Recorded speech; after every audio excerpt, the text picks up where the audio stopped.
Hi everybody, Bob with Knives Town here. I'd like to talk today about some of the knife sharpening systems that are available on the market today for home use. Most of the popular ones are kits like this and are made by companies such as Gatco, which is Great American Tool Company, Lansky, which we have a set here. This here is my Blade Master system that I've owned for about 10 years now. And I'd like to just talk a little bit about these and some of the differences.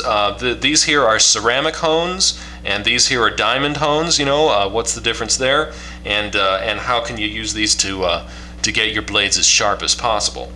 I've got it set up here on the Blade Master system, and like most of these, they're all the same, really. They come with a blade guide like this. And what that is that has different blade angles on it, different sharpening angles on it. This particular one has it is 15, 19, 24, and 29 degrees, and those are that's a good selection of sharpening angles. The 15, of course, would be a very shallow angle, and that would be for just razor sharp types of implements like an X-Acto knife or something like that have to be extremely sharp but will have a delicate edge. The 24 degree, that is about the angle that most pocket knives are sharpened with at the factory, 24, 25, somewhere around in there, and that is that's an angle that's a good general use angle. I sometimes like to reset my angle to the 19 degree because sometimes you might see a valuable trade-off in a little bit more sharpness. You can sacrifice a slight amount of the edge durability for some more sharpness depending on the use of the knife. And then up here we have the 30 degree, 29, 30 degree, and that's for heavy use, chopping, things like that. But these are all used in relatively the same way. You'll pick the angle that you want depending on the knife you have, and clamp it into the system here. There's a screw to tighten it down, and then on this system there's a thumb wheel which you'll use to further tighten it and finish it up.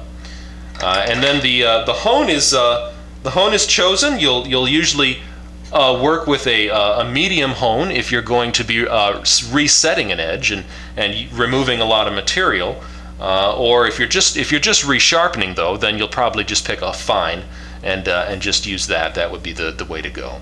But it's very simple. You'll want to put some oil on it, which I actually have already done here on this one. But and then pick your angle with the rod and just begin moving across the blade like this.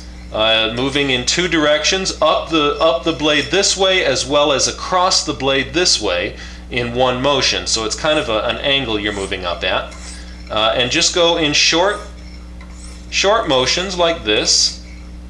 With a blade length this small, you probably could just go the whole length like that. That wouldn't be a crime, but most blades are a little bit longer, and you'll just go in short motions like that, then spin the blade around, do the same to the other side, and just remove as much material as is necessary.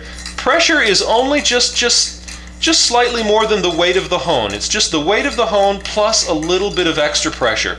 You don't need to really be cranking on it. You're not trying to remove a lot of extra material.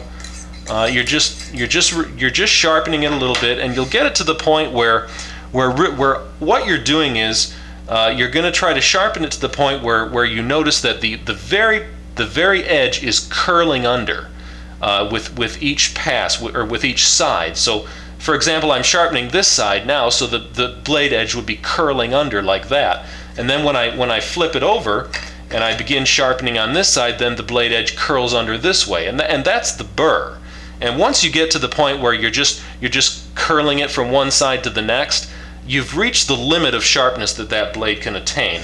And then what you want to do is just whichever way that burr is curled, you'll want to flip it over to that side, and then make a light pass Just a very light pass with the hone, just like that, just to remove that burr, and then your knife has reached the limit of its sharpness capability. To remove here, we'll just loosen up this thumb wheel a little bit, and that should allow that blade to come out. In some cases, you may need to loosen the screw a little bit, like that. Okay. And I always recommend using a little protective sleeve of some sort, like I have here. A little patch of suede or a patch of leather would be ideal. I've just used a little back of a matchbook cover here, you know. So, but whatever you can do, you might want to make sure you do that to protect the blade from the scratching. The next thing, if you want to really get the blade as sharp as you possibly can, you'll want to strop the blade. And if you've got like a barber's leather strop, then good for you. You're lucky. But sort of the down and dirty way of doing it would be to take a notebook pad and turn it over so the cardboard side is face up, and put it at the edge of a table. And then just strop it, moving towards the spine of the blade, like this. Maybe 20 or 25 passes on each side, like that. And what that's doing is that's polishing the blade and just finishing it off, making it just as fine and sharp as it possibly can be. And do that, you know, 25 or so times like that. And your blade should be, if you've done it right, it should be, wow, that is hair shaving sharp. So let's see if we've got, see if we've made a sharp blade here. Give it a test. Little sharpening. You can see that. That's pretty sharp. It's a good sharp blade.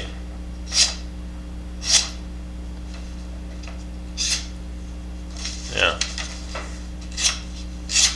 Anyway, it's sharp.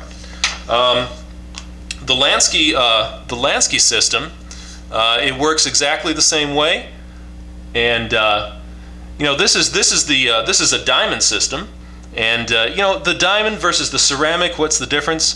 The diamond is going to be a little bit more expensive just because of the way it's made, but like I said, I've had this system for about 10 years, and you know, I've got no complaints. It's sharpened I don't know how many knives. It doesn't owe me a thing. It's really been a workhorse.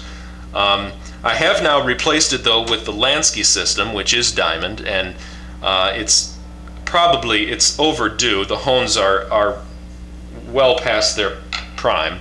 But one thing I've noticed about the diamond hones is that they do remove more material with each pass.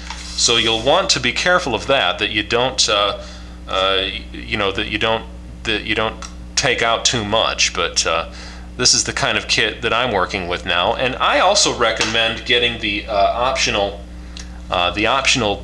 bench rest. It's just a little bit of extra money, but to me it makes the process a lot easier, and it creates a system, you know, much like you just saw in the you know, with the Blade Master system there. You know, it makes a nice bench rest type. Comes with oil and hones, and as well as literature, and the sharpening rods here, the guide rods. So I can recommend these systems very well. There's others on the market, I know.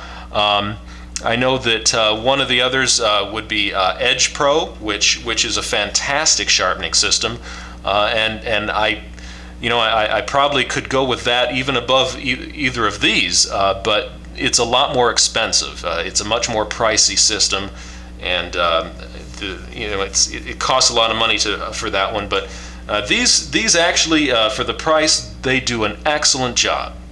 So I hope that's been informative, and thanks a lot. I'll see you again.